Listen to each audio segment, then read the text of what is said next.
Get ready today. I am talking about how and why knowing yourself is a superpower. Okay. Um, let's see. A lot of times we can get into situations that we don't want to be in or we overstay because we are not clued in to what it is exactly that we want. And so we're like, oh, well, or we're not like aware of how bad a situation could be for us, like how miserable a situation could be. And we go along with these things. Why? Because we don't really know ourselves.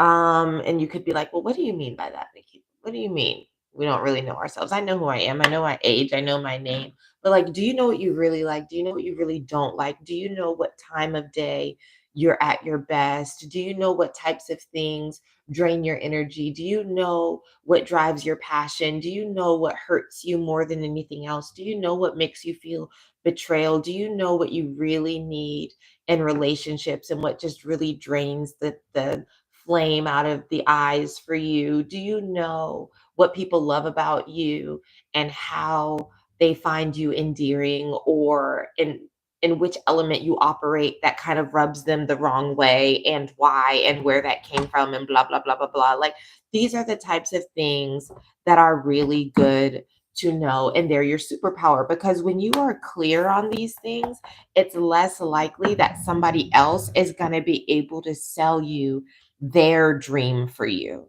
And for myself and a lot of people who are subscribed to me, it's because we've bought into someone else's dream for us, whether that was a narcissistic parent, a narcissistic or controlling spouse or significant other, a whole cult leader or MLM like guru or whatever, like maybe not very supportive admin.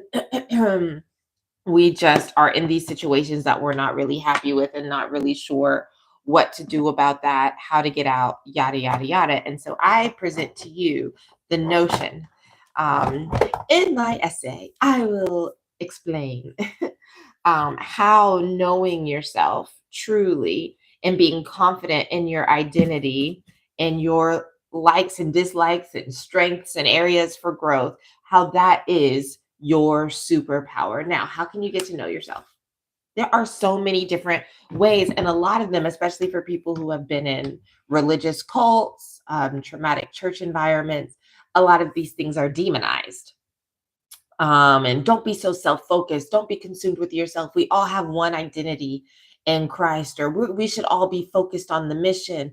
Okay, but everybody's not going to approach it the same way. But if you really knew what was good for you, a lot of us, dare I say, all of us would just leave at the same time when we realize, like, this is not what I want at all. This is not how I envision showing up in the world. And so I'm just going to list a few tools, and like things to consider. One, starting very, very basic. Are you an introvert or an extrovert? And do you know the difference? It's not just, um, do you like people? Do you not like people? Do you like outings? Do you not like outings? Introverts actually recharge, like your energy recharges when you go away and you're able to have like quiet time, time to reflect, time to decompress. I'm an introvert. I can enjoy being around people. I do a lot of very public things. The way that I have lived my life, people are always surprised that I'm an introvert because, especially working in school settings, summer camps, a lot of public speaking, it's like, what? You're an introvert? Yes. I have fun. I can do these things. I'm talented at these things. But when I leave, I am drained. Don't talk to me for 12 hours. I need to go home and shut myself away. And since learning that, I've learned how to balance and not burn out so completely and respect that about myself. But extroverts, they get recharged with people.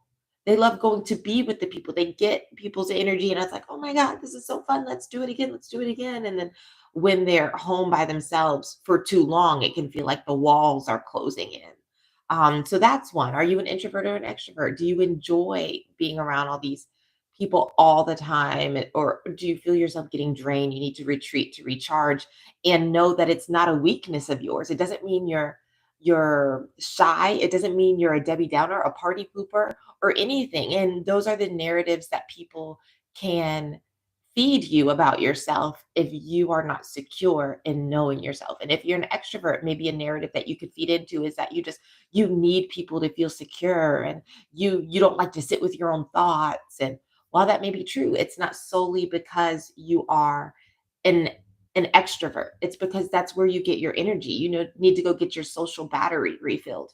Next, Myers-Briggs. Have you heard of the Myers-Briggs personality test? There's a whole bunch of others going around the internet, but look for the one that says like 16 personalities or something like that. If you're going to Google it, I think that's the standard test. If I'm wrong, please say so in the comments and point people to the correct place. But it's a free test, at least on that site, and you find out. So, for instance, I'm an INFP. Each letter stands for something. I introvert. I don't even remember. F is feeling. P is, I think, perceiving. There are also J's. Is that judging? S's. Is that sensing? I'm not sure. Um, E is for extroverted. But there's all these different combinations of letters, and you can find out your personality type. And so I'm the INFP. I'm a mediator. And just go look into it. Go look into it. There's just so much that you can learn about yourself, your strengths, your little personality quirks, what you like, what you don't like. And it's just really, really cool. And then from there, you can Google, and there are TikToks and Instagram pages and Pinterest boards dedicated to the different personality types, and you can just really dive in. And again, I say for those of us who have lived a life similar to mine, we were robbed of the opportunity and even the joy that comes with going down these little rabbit holes. So have fun exploring and getting to know yourself and thinking like, this is why me and so never would have worked, or this is why I never felt like I fit in with that group. And it's not just because I'm a bad person. I'm just different, or I like this and they like that, and this is how they see the world versus how I see the world. Um, so yeah, it's helpful. On top of Myers-Briggs, something else you could look into is, what generation are you a part of? Nobody in an entire generation is a monolith, but the time in which we grow up in the world, the technology that's available to us, whatever trends are going on in the school systems, whatever's happening on a global scale regarding the news that's being pushed our way, the groceries, whatever, it does impact how we think and how we view things. So, are you Gen X? Are you a millennial? Are you an elder millennial or a younger millennial? Or are you a zillennial on the cusp of, um, I'm like, man, that could be X or millennial, or it could be millennial or Gen Z. I don't know. Are you Gen Z? Are you Alpha? We would like to see feet this morning. How much are you paying? Anyway, um, look into that. Look into that. And again, what fits, fits. What doesn't. Human design. Google that, human design. Put in your birth information and find that out. There's a whole thing. What's 2000s again? That's millennial. Yeah, well, it crosses, right? Or is that Gen Z? Oh, I think that's Gen Z. Yeah, I think they started. I'm thinking of like the time I was alive and thriving. And I was like, "Oh, yeah, millennial," but I was already up and walking around. The people who were born, because I remember, when I was giving some rides to some teenagers back in my cult days, and I played Usher's "Let It Burn," and they were like, "Who sings this?" I was like, "What do you mean, who sings this? It's Let It Burn, it's Usher." I think it was his 2801 album, or 2701, whatever the date was. I can't even remember now. It's so early for my brain. And like, because it came out in 2001, and they were like, "I was born in 2001." I was like, "No." And I had to do the math, like, wow, people were really born in 2001.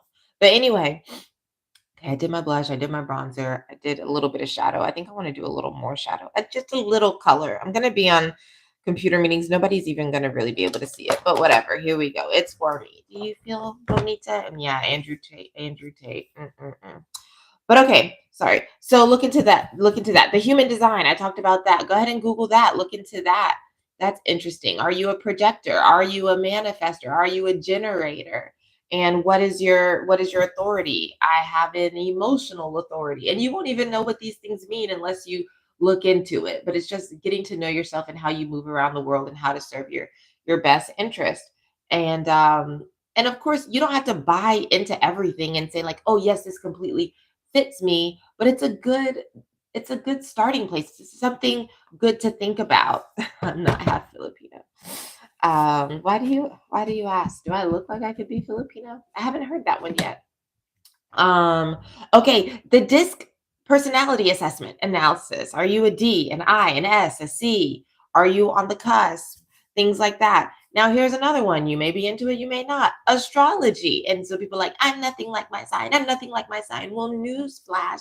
Guess what? Did you know there's more than just your sun sign, which is just purely the birthday? You have a look, Blasian. um, you have a sun sign, a moon sign, a rising sign, a Chiron, a Jupiter.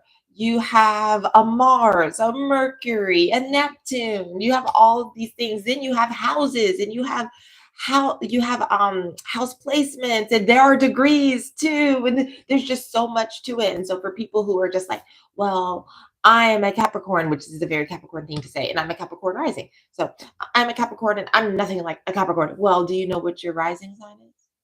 Or do you know what your moon sign, which is more of your emotional inner being, like just look into it. And if it's all too much, yeah, so I'm a Cancer sign, Cancer moon, and Capricorn rising. And I love my Capricorn side. I love my Capricorn side.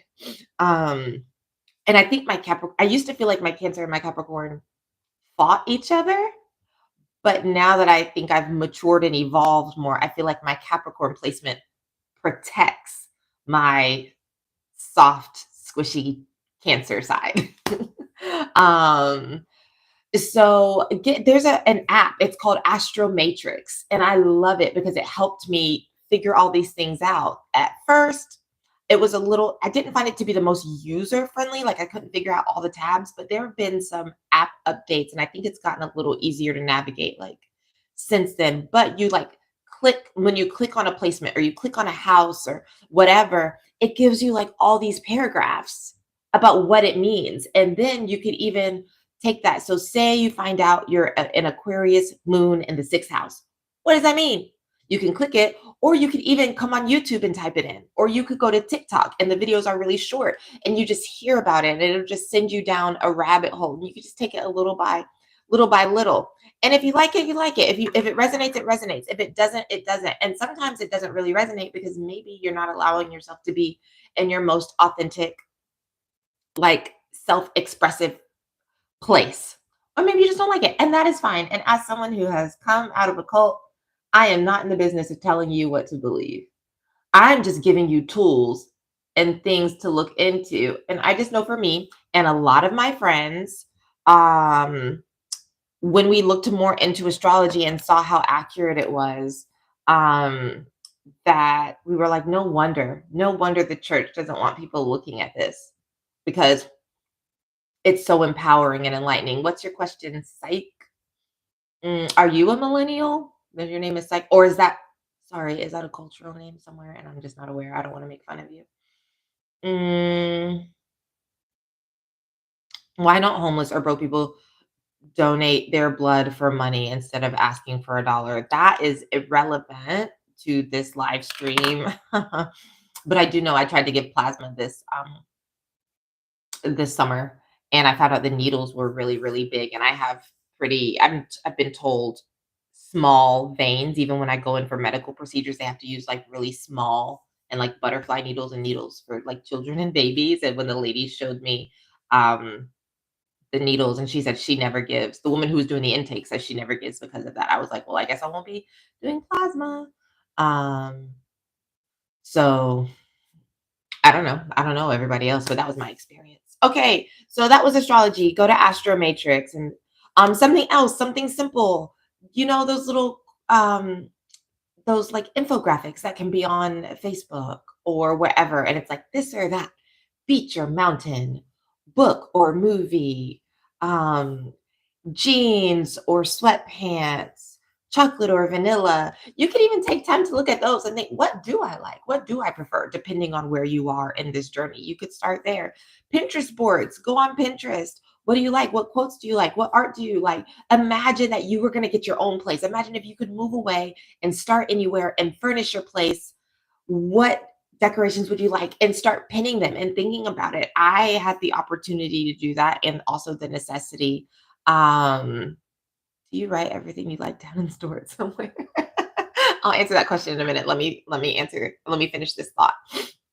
Um, so when I had to move out, when I was getting separated from my ex, um, I was like, well, I get to start over. I've never been able to live anywhere on my own and decorate completely the way that I want to decorate. So what do I even like? What do I even want? I found out apparently my favorite color is pink. As I started looking, you see my pink dresser, my pink picture. I got a pink bonnet. I didn't even realize my favorite color was pink. I was getting to know someone and they were like, do you have a favorite color? I was like, I don't think so. I like all the colors, maybe gold, maybe this. And they were like, I think you like pink. I see a lot of pink, a lot. And I was like, "Oh my gosh, you might be right." And I just ordered a new electronic toothbrush, and it's pink. So, and I didn't even know what my favorite color was. I felt like getting out of my marriage and out of the cult. Like, did you guys see Runaway Bride with Julia Roberts? And at the end, the man is asked, "Who was it? Was it Richard Gere? No, who was it? Who was the love interest in that movie?" But he was like, "What's your favorite? How do you like to eat your eggs?" And she didn't even know how she liked her eggs because whatever man she would get with, she would just be like, "Okay, I'll eat those eggs. Okay, I'll eat those eggs." And every time she was going to get married, the wedding theme was just completely different because she was completely adapting to his lifestyle. And so to go back to astrology, I have a lot of seventh house placements, and the seventh house is the house of one-on-one relationships, not just romantic, though it can lean that way, but it's like one-on-one friendships, mentorships, things like that. And I realized so much in my life until about a year and a half, 2 years ago, I would throw away every preference of mine, um, to fit in with someone else's lifestyle, with someone else's dreams, someone else's ideas, and things like that. And I was like, I can't do this anymore. So I went to Pinterest, and when friends would come over, they were like, Nikita, I didn't know you were so vibrant and so colorful. I didn't know that you liked all of these things. I didn't know your personality. I didn't know you were so funny. I didn't know this and that and the third. And I was like, I haven't seen this person in a long time either. I got glimpses of my high school self. I joined the cult when I was 18, a freshman in college. I got glimpses of my high school self again, but now she's an adult and she has freedom and she has agency and she has all of these things. The third eye opening. Listen, that's a whole other video. That's a whole other video. Very, very cool journey. Very cool journey. But you're picking up on some things. Are you subscribed? Please subscribe. I want to see you again. You're fun. Um, so yeah, Pinterest, what do you like? What quotes speak to you? What author? What art? What colors? I still want to get a tapestry. I don't know what kind really, but I still want to go to get a tapestry to put over my bed. I think that would bring it together. I still want to get some twinkle lights. I still want to get some like more greenery in here and things like that. But Pinterest boards, that helped me. You asked, do I write down everything I like and store it somewhere? No, I do have some of the Pinterest boards. I refer to, the Astro Matrix app and we'll check back again. And sometimes I look at like human design things or Myers-Briggs things. I think I just kind of know. My brain is a messy place. But learning, that's pretty typical for an INFP. Also, I have ADHD. That also brings me, I want to find this website. I've used it. There's like a website, it seems pretty official, where you can, as an adult, go on and self score to see if and where you may fall on the autism spectrum. And so, a lot of people who are high masking and high functioning, like myself, I'm on the cusp. I'm like, maybe you have a little autism, maybe you don't. But then they also have a test where you can see how much do you mask. And I score off the charts for masking. And so for anyone who doesn't know masking, it's basically just pretending, just acting. Um, yeah, I mean, it's really enlightening though, because then you can learn some of your neat little psych in the comments that I'd be too scared to find that out. You can learn some of your quirks or why certain things are frustrating for you. Um, and I score off the charts on masking. So it's really, really funny to think like, oh, so my autism scale test is like yes, barely, but then my masking, my ability to kind of pretend and present as a more typical person is through the roof. And so it makes sense that I'd be on the cusp because the way that I actually live my life, I've just learned, I've gathered all these tools for survival. And so that's insightful too, you know? Um, so that's something that you could that means you can blend in the room easy. I do blend it, but then at what cost? You know, it can cause physical ailment, it can cause mental exhaustion, it can cause depression. And so there are some people who are finding out later in life that, like, oh, I'm somewhere significantly on this spectrum. And my fatigue, my inflammation, my depression is just because I'm constantly fighting who I am. And there's not space for me to, whatever, blend as authentically as I can. There's even oh my gosh, Asha and I did a podcast with Rachel Bernstein. Her podcast is the Indoctrination Podcast. And you record on Zoom, but it just goes out as audio. But she'll take these little clips, and put the video on her social media just to get people like, hey, go listen to the podcast. And I tried at points where I thought the conversation was maybe a little more provocative to look alive in case that was going to be used. But she put out a clip and I was not masking my face at all. And so Asha's talking, she's saying this really good stuff. And then you just look at me and I'm like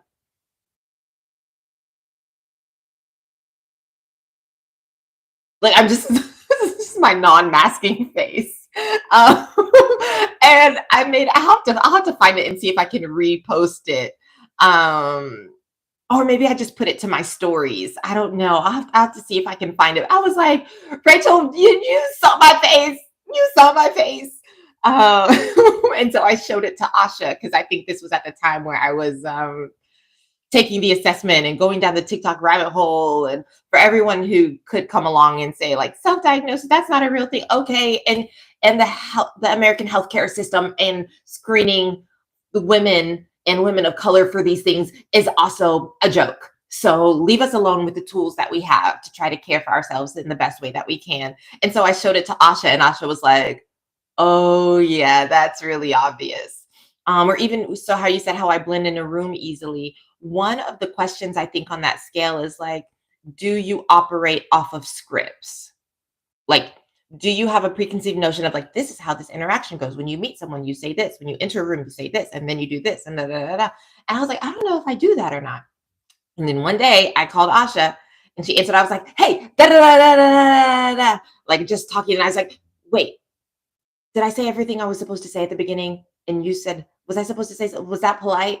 And I was like, oh, dang, I'm operating off a script. Like, is this how this interaction is supposed to go? Or if I enter a new room, like a new job, a new social set, somewhere I don't know, I study.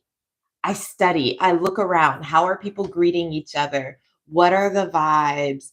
Is there anyone in particular who stands out in this room who gets special treatment, better or worse? Like what, like I just will, it's like scan, like in the movies, like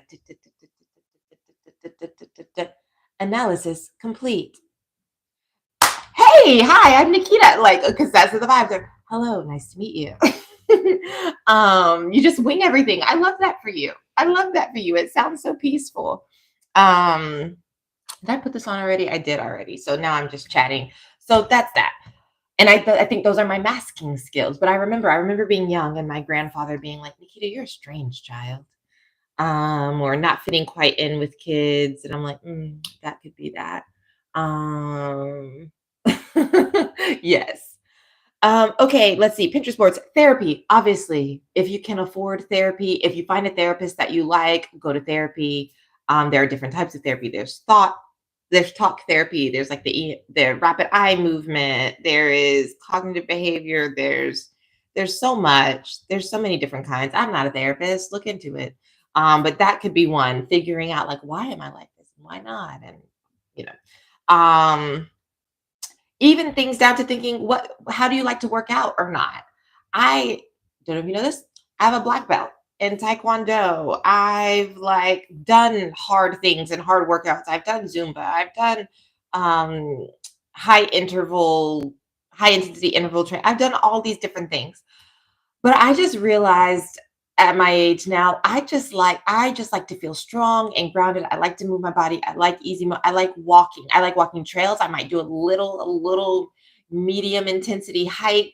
I like stretches. I might do some easy like weights. I just want to feel strong. I want to feel solid. I don't need to be, I don't need to be crushing anything. I do want to get back into taekwondo eventually, but but I don't want anybody yelling at me. When I'm tired, I want to be able to be tired. I want to be able to rest. And wouldn't you know, as I was looking at my human design recently, and I'm a projector according to human design, that they say for projectors, we need to do or we thrive best in easy movement workouts. And I'm like, wow, that's cool. That's cool. There's nothing to do in here except working out. Yeah. Well, take advantage. Take advantage. Because out here it's a lot of hustle and grind and it can be easy to neglect that. I'm trying to get back into moving my body more. But I realize that if I'm gonna do that, it has to be something I like. And I like walking. I like stretching. I like easy weights and things like that. So I think that's it, guys. I think that's all I have for today. And I actually do need to hop off. Yeah, because it's almost time for me to hop on the camera for work.